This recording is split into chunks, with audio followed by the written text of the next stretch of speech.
Every sport has one moment fans wish they could forget. A moment where the game stopped being a game. These are those moments. American football, Chuck Hughes. Chuck Hughes was a backup receiver. Not a superstar. Just a hard-working pro trying to hold his spot. On October 24, 1981, the Detroit Lions faced the Chicago Bears. Late in the fourth quarter, Hughes caught a 32-yard pass, his first catch of the season. 3 plays later, he jogged back to the huddle. Then he collapsed. He fell near linebacker Dick Butkus, who waved frantically for medical help. Doctors rushed out. They tried CPR. They tried everything. Hughes was rushed to Henry Ford Hospital. He was pronounced dead less than an hour later. He was 28. An autopsy revealed severe arteriosclerosis. One artery was 75% blocked. A blood clot had stopped his heart. To this day, Chuck Hughes remains the only NFL player to die on the field during a game. Basketball, Hank Gathers. Hank Gathers was unstoppable.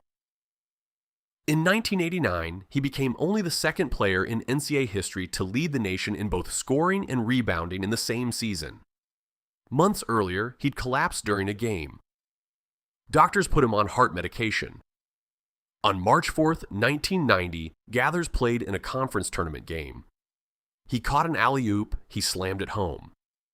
Then he jogged back down the court and collapsed. His body convulsed on the hardwood. Medical staff rushed to his side. Resuscitation attempts failed. Hank Gathers was pronounced dead less than 2 hours later.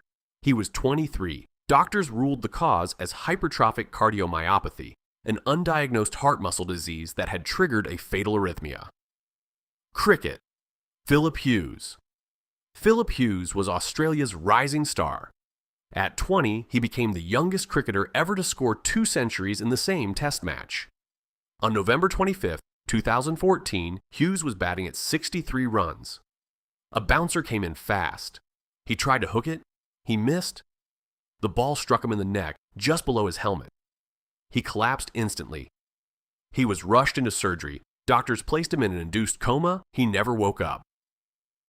2 days later, on November 27th, Phillip Hughes died. He was 25. The injury caused a vertebral artery dissection, a rare freak occurrence. His death led to new helmet designs with added neck protection, 3 sports, 3 young athletes, 3 careers cut short in an instant. But the worst was still ahead. Soccer, Marc-Vivien Foé. Marc-Vivien Foé was one of the best midfielders in the world. He'd already won 2 Africa Cup of Nations titles with Cameroon.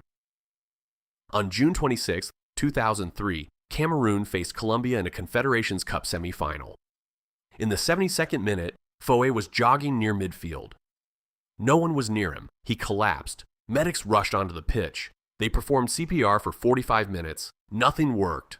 Marc-Vivien Foé was pronounced dead in the stadium's medical center. He was 28.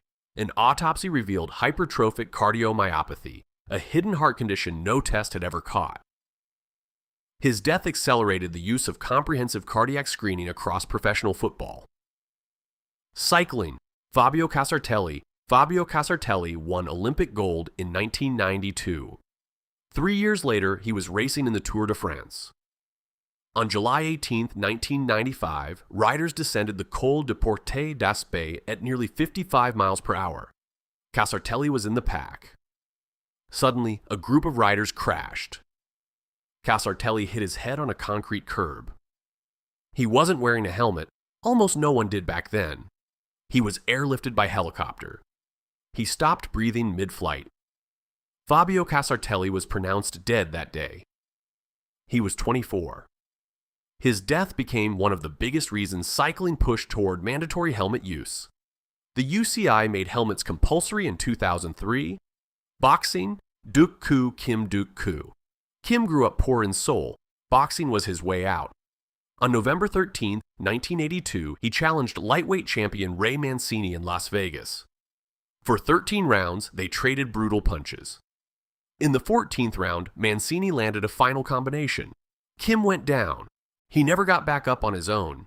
He collapsed into a coma shortly after. Surgeons removed a blood clot from his brain. It wasn't enough. 5 days later, Duk-koo Kim was declared dead. He was 27. His death became the biggest catalyst for reducing world championship fights from 15 rounds to 12.